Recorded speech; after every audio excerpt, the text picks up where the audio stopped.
actually needed to go trophyless this season. I know it'll be hard for a lot of people to hear. I know people will be like, oh, like what do you mean? Like Real Madrid is never supposed to go trophyless. And yes, I don't want my club to ever go trophyless. Why would I want Real Madrid to go trophyless? I'd never want my team to go trophyless, but it was actually a very much needed reality check. Yo, you guys, what is good, man? Welcome back to Real United Talk, where we talk about all matters Real Madrid and Man United. And finally, this is going to be a real talk episode. Yes, Real Madrid fans, as I promised, I'm here and we're going to talk some Real Madrid matters. Unfortunately, I don't have a Real Madrid jersey on. I told you guys that I can't wear a jersey for every single episode because, I don't got it like that. But I have a few Real Madrid jerseys, obviously. But, I just came from outside and everything. And I'm not about to start changing and all of that. So, yeah, before I continue yapping about all of this, let's just get right into it. So the season is over, and as you already know now, Real Madrid went trophyless this season. After winning the Champions League and La Liga last season, it just seems like a fall from grace. But there's just so many things, there were just so many factors that had to do with it. We had this injury crisis, we had all these players that were out for certain periods of time. Like our defenders were missing, sometimes our attackers were missing, whether it was when they were playing or by injury, because sometimes like you see Vinny and Rodrigo kind of struggling to get in that flow. Mbappe did not have the best start to the season, and just in general, there were just a lot of factors, a lot of reasons why Real Madrid went trophyless this season. I would say that it was something I won't say it was expected that we were going to go trophyless, but I'll say that just based on how we're playing and everything, it wasn't shocking that we didn't win the Champions League, and based on how Barcelona were playing in La Liga, it was also shocking that they won. It wasn't shocking that we went trophyless. I was hoping that we win something. I was hoping that that Copa del Rey we at least get it. And at that time, I think Barca still had the chance of winning the treble. So I really wanted them. I really wanted to knock them off, but I don't want I could handle Barca winning the double. I could handle Barca winning the La Liga and Champions League, but I couldn't handle them winning the treble. And at that time, I don't think they had played that second leg of the Champions League. So I just thought, let's just get one off and let's just make sure they don't win this treble. But we ended up losing that game, and we lost 4 times to Barca this season. I think 4, 5, 3, whatever it is. Every time we played Barca this season, we lost, and it was sad to see, man. It was so sad to see, but that's a whole other episode away. But yeah, we went trophyless this season. Thankfully, Barca didn't win the treble. And this isn't a Barcelona hating episode, but yeah, thankfully Barca didn't win the treble. But yeah, we went trophyless this season. As sad as it is, I won't say it's completely unexpected. Obviously, the thing about it is that we're Real Madrid, right? No matter how bad things are, we're always expected to win a trophy. We always have that hope that we're going to win a trophy. Look at that Arsenal game, for example. Honestly and truly, I didn't have hope that we're good. No, no, not that I didn't have hope. Sorry. I didn't think that we're going to come back in that game. Most people that were asking me, yo, Ikena, what do you think about this game? Do you think Real Madrid can come back and everything? All I said was, if there's any team that can do it, is Real Madrid. I never gave them any assurance that we could do it and everything. And the reason why was just because we're not giving that vibe this season. When we're not giving that vibe where we're going to win Champions League or anything, we're not giving that whole Real Madrid aura vibe this season. Last season, I can't lie to you, I could have put it on everything that we're winning Champions League. So just something about last season, and it's just usually like that for me. I just kind of know when we're going to win something. I know when we're going to win, and I know when it's just hope, just because we're Real Madrid based on name and everything. But honestly, this season, I'm going to be so when it started and everything. I didn't really think that we're going to win Champions League, especially La Liga is a whole other story. Like given how Barca were playing, that's why I felt oh, Barca is just going to end up winning La Liga. But Champions League, I just kind of knew that we're not going to win Champions League and everything. And I think every single Real Madrid fan can agree with me. The time most of us actually thought that it was possible that we're going to win the Champions League this season was when we beat Man City 3-0. That was that Mbappe hat trick. That was the time when most Real Madrid fans thought, you know what, Real Madrid is back, we're going to win Champions League. If you had asked the Real Madrid fan during the league phases, they would have told you, I don't I'm not feeling it, man. I don't think we're going to win Champions League. And I know it's not whoever is on top of the league phases that wins Champions League. I look at Liverpool, they got knocked out in the round of 16, and then they were one of the best teams in the league. Did they come first or second or something? I can't remember. But they were one of the best teams in the league phases, and then they got knocked out of the round of 16. So I know it's not by. I never thought we were going to get eliminated from the league phase. That was just crazy. I know it's not by who wins or who does well in the league. I mean, PSG didn't do well in the league phase and Champions League final right now, right? So it's not by whoever does well in league phase that win. It matters who steps up when round of 16 come and everything. And that's the type of thing that Real Madrid does. So yes, when a lot of us saw that game, we had the hope that Real Madrid is back.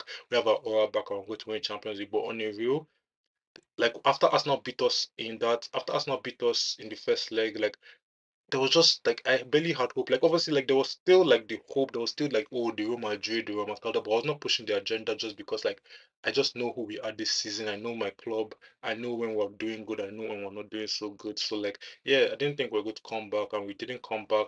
It was still depressing to watch. Like it was still depressing that we didn't come back, but at the same time there was this amount of like acceptance. Obviously, that the first 2 days and everything, like I was just in my bed screaming to my pillow and everything. But like I got over it just because like I knew that it was just the way I predicted and all of that. But yeah, Real Madrid went trophyless this season, lost out in La Liga, lost out on Copa del Rey to Barca, and then lost out in Champions League to Arsenal. And honestly and truly, what I'll tell you guys right now is that this was a good reality check for us. We actually needed to go trophyless this season. I know it'll be hard for a lot of people to hear. I know people will be like, oh, like what do you mean? Like Real Madrid is never supposed to go trophyless. And yes, I don't want my club to ever go trophyless. Why would I want Real Madrid to go trophyless? I'd never want my team to go trophyless, but it was actually a very much needed reality check. We needed to go trophyless this season. I won't say we needed to go trophyless, but we needed everything that came to us this season, the losses against Barca, I would have hoped that we had at least won one game against Barca. But all the losses against Barca, getting knocked out of the Champions League, losing out on La Liga in the final phases and everything, we started like dropping form and everything towards the end. All of that was kind of needed to just give us that reality check. I'm saying that based on the way we handled the transfer window, because honestly, I didn't feel like Real Madrid did enough business in the summer of last summer. I didn't think that we did enough business to actually put ourselves like there. Obviously, we signed Mbappe. Mbappe was an exciting signing. Obviously, the best player in the world. All of that, like that was very exciting and everything. But like, as much as that was good, as much as like Mbappe did his thing this season, like that was not the most like that was not what we really needed. Like we really needed reinforcement in defense. That's what we really needed. Like as much as yes, we needed a striker, as much as yes, he did the like I said, he did do his thing this season. We needed reinforcement in that defense and we didn't get it. And the reason why I said that was the reality check, the reason why I said that we needed this loss is because like I know the reason why they didn't sign anybody in the first. I know the reason why. Real Madrid has always been this team that doesn't rush into transfer business. I've always been this team that, like, like nobody's going to do us dirty. Like, look at the whole like Euro situation, right? Like, they Leo wanted a certain amount of money. Real Madrid didn't want to pay it, and then Man United were willing to pay it. So like, they went to Man United instead and everything, right? So like, Real Madrid never wants to be done dirty in transfer window. Real Madrid put a price, and if you're not willing to budge, then like they're gone, they're gone. Like literally, if your player, we don't even need like that. So that's the type of thing that Real Madrid has always been. So yes, I know we planned on signing Euro and we didn't sign Euro. That was one thing. But like after Euro, we decided to not sign anybody. And as much as like that led to the bet of Asensio this season, like it was still not enough. Like we needed reinforcements in that defense. And I just feel like we didn't do enough to get any. And the reason why it was a reality check is because I know there was still that feeling of like the whole Benzema situation. Like look at the whole Benzema thing, right? Like we lost Benzema in the 22-23 season, a Ballon d'Or winning striker, and we didn't replace him. Yes, we signed Bellingham for 120 million or something, who ended up playing like in the false nine role, and obviously ended up winning Champions League. And then we signed Joselu, who like as much as he has a special place in the heart of all of Real Madrid fans, we all know that like he's not even close to the level of Benzema, and that's the thing that we did. But the thing about it that we won Champions League and La Liga that season, and that's the type of thing that Real Madrid is. Like no matter how bad the situation is, no matter the signings that we made, no matter the players that we have, we're always good to try and win things. We always have the belief, we always have the aura that like we're winning this and everything. We won. We won the Champions League and won La Liga. The thing about that is that there's now this feeling of like, oh, we don't even need to sign anybody. See how we did last season now. We lost Benzema and we still won Champions League without signing a replacement. And yeah, like there's just that always that feeling of like, oh, we can do it without signing anybody to replace. And I get that. I get why I've done that multiple times. I like the fact that we don't rush into transfers like Man United, for example. I like the fact that like we don't just sign anybody. It's just like we plan things properly. We wait on the players that we really want, and then if at some point it's not doing anyhow and everything, we just move on. Like, but like we have this like transfer strategy which I like, but at the same time, sometimes you do need to make these signings and everything. And not signing anybody in defense after we lost out in Euro was a big miss. Was a big miss for us because we're banking on a player returning from an ACL injury, Eder Militao, a player who just got injured, Alaba, and we were banking on just Rudiger. Like Rudiger was the only person that was like that, like we could actually like depend on going into this season in defense. Like we're banking on that. Like literally, even in left back. Like why did you sign in left back? Like I understand the whole Fangasia situation. Felamendi, I like Felamendi a lot. He's a very good left back. Like I feel like he's criminally underrated and everything. But we did need reinforcement for Felamendi. He has proven that he has had injury problems in the past. And sometimes we need a game where we can, we can go forward and attack and everything. And I know that Fangasia was supposed to be that, but at the end of the day, like in my opinion, like Fangasia isn't that good. Like he's good, but he's not that good. Like he's not like he's not that level that you get me. So like we didn't sign a left back, and then the right back thing just killed us. Like the right, like losing Carvajal to injury was just the killer because yes, Vasquez is a decent player and everything, but we all know about his defensive struggles. We all know that he always gets caught out and everything. So losing Carvajal to that ACL injury was like literally the end of our season because like Carvajal, I've always said this that Carvajal has always been one of our most important players. Carvajal is such a clutch right back to have, someone that is equally good defending and attacking. So like losing Carvajal, I just knew that it was the dagger in the heart, and only having Vasquez to replace him was when like we're never going that far, honestly. And another way that we slacked in the transfer window as well was not signing a Tony Cruz replacement. I'm not going to talk too much about that because I want to have an episode dedicated to that topic in particular. But not signing a Tony Cruz replacement was honestly a big mistake. Tony Cruz was arguably our most important player last season.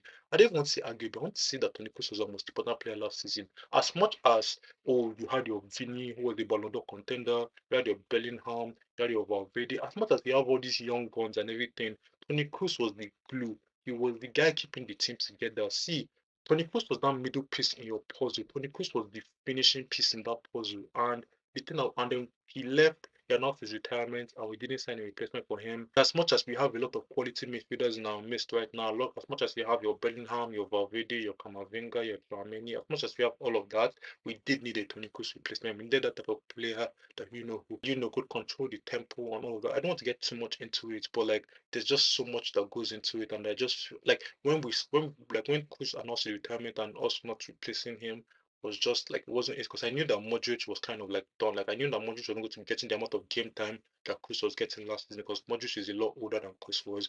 Cruz was like 34, Modric is like 39, and obviously Modric has announced that he's leaving Madrid already. That's another topic I'm going to talk about later. But yes, we didn't sign a Toni Kroos replacement. We didn't sign any reinforcement in centre back. We didn't sign a left back. And yes, we did sign Mbappe, who again did a lot for us and everything. But like as much as like that, we needed the striker. As much as like we needed the striker and everything, like we had important areas of the pitch that we didn't attend to, and that caused our struggle this season. So I felt like this was actually like a good reality check. Again, it never feels nice to not win a trophy, and I would have wished I would have at least won a trophy. But like at the end of the day, like it is what it is now. We'll just take the best out of the bad situation. And what I'm taking out of this was that we needed this reality check.